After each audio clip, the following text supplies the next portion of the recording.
I visited the Alabama State Capitol. So in this video, I'm going to show you the inside of each floor of the Alabama State Capitol. About a week after my visit to the Georgia State Capitol building in Atlanta, Georgia, I got bored sitting around the house. Since Montgomery was only a 3-hour drive from my house, I decided the Alabama State Capitol was most fitting for my next Capitol building visit. After a bit of deliberation on a Saturday afternoon, I figured the next day would be the best day to drive through Atlanta south on Interstate 85 to make it to Montgomery. The drive wasn't bad at all. Montgomery's population in 2021 was about 200,000 according to the US Census Bureau. In contrast with Atlanta, my first impression of Montgomery was a bit shocking. It was my first time in Montgomery and I thought it was way too small to be considered a capital city. I guess my worldview had been clouded by the last 2 years living in Atlanta. First off, the population of Atlanta is more than double that of Montgomery. Atlanta has a population of around 500,000 and continues to grow.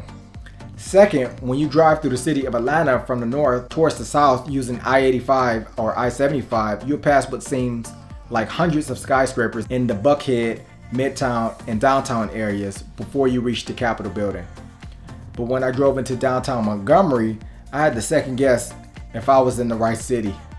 When I eventually drove on one of its main roads, Atlanta Highway, I only saw one building that was most likely taller than 10 stories in the distance. What also struck me as odd is how light the traffic was for a Sunday.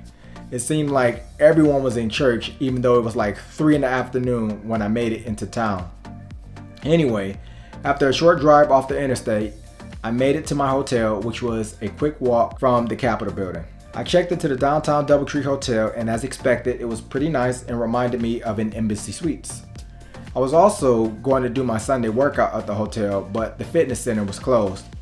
That gave me an opportunity to find the nearest Planet Fitness, which was only about a 10-minute drive from the hotel off Atlanta Highway. So this drive gave me an opportunity to see a bit more of the city. After I completed and returned from my workout, I went back to my room, did some work, and rested until the next day. Although my visit's purpose was only to go to the Capitol, I learned a few other things about the city while I was there. Montgomery was once the capital of the Confederacy and still houses the Confederate White House. It's also the city where you can find Dexter Avenue Baptist Church, the church where Dr. Martin Luther King Jr. pastored for a few years. Dexter Avenue Baptist Church was also a central hub for the Montgomery bus boycott organization after Rosa Parks was arrested.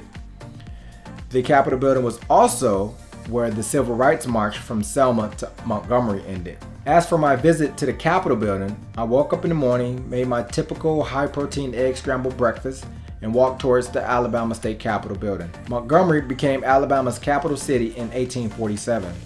The present Capitol on Gold Hill dates from 1850 to 1851 and replaced an earlier structure that burned. Since 1851, the Capitol added the East Wing in 1885, the South Wing in 1907, the North Wing in 1912, and finally an East Wing addition that was finished in 1992. Like my first visit to the Georgia State Capitol, I once again had the hardest time finding the entrance. Alright, so I'm still walking around trying to find the entrance to this bad boy. We have the State Capitol building here to my left. Behind me, that's the National Realtors Association, believe it or not. I first went into the Gold Hill entrance on the west side of the building, not knowing that the front east side of the building where I started was also a visitor's entrance. After talking to a few contractors in the auditorium on the street level of the building, I learned the Gold Hill entrance is considered the basement. The street level is usually where school buses drop off students. It's also where you can find the museum store or the gift shop. I thought I had entered on the first floor, so I decided to walk out and around the building so I can actually come through the front door. And so this is the front of the building.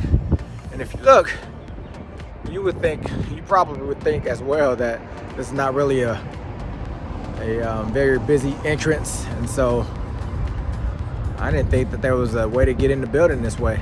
There wasn't much to see on the first floor. After walking past security, I walked towards the back or west side of the building. I walked through the old Supreme Court chamber, which housed Alabama's judicial branch from 1851 to 1940.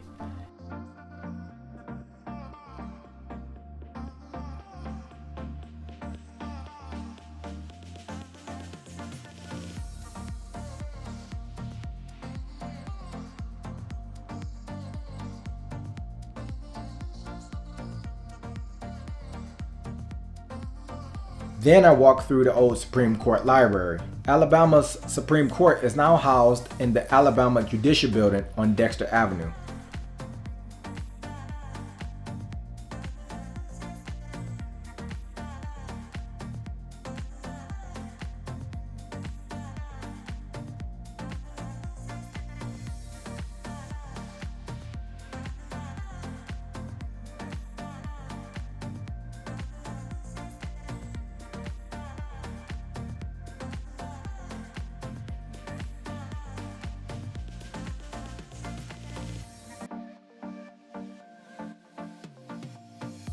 Next, I walked towards the governor's office, but didn't disturb the security person outside her door.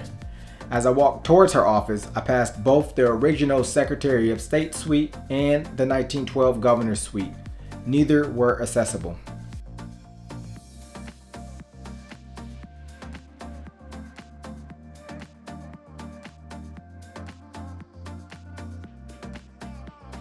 Next, I made my way to the second floor. To get to the second floor, I had to walk up the pair of 3-story spiral stairways that dominate the entrance of the Capitol.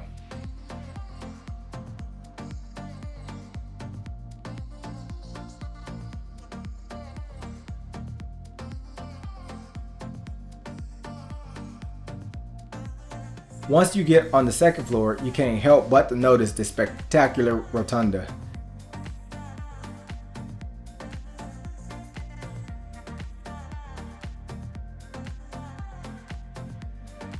The 8 murals were painted to illustrate Alabama's history as it was popularly portrayed in the early 20th century.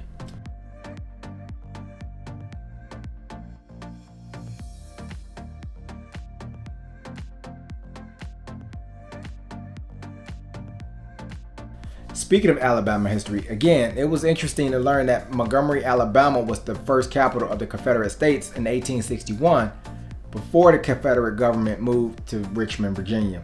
Next on my tour was the old Senate Chamber, the place where the Confederate States of America were actually organized.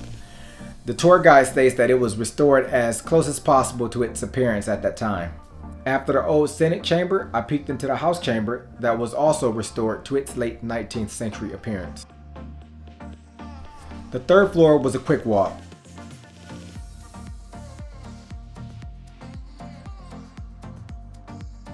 It allows for a closer view of the murals painted under the rotunda.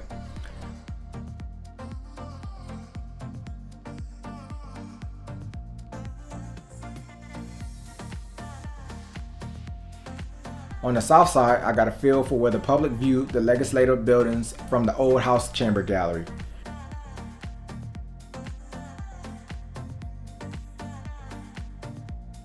On the north side, I got a feel for where the public viewed the legislative proceedings from the old Senate Chamber Gallery.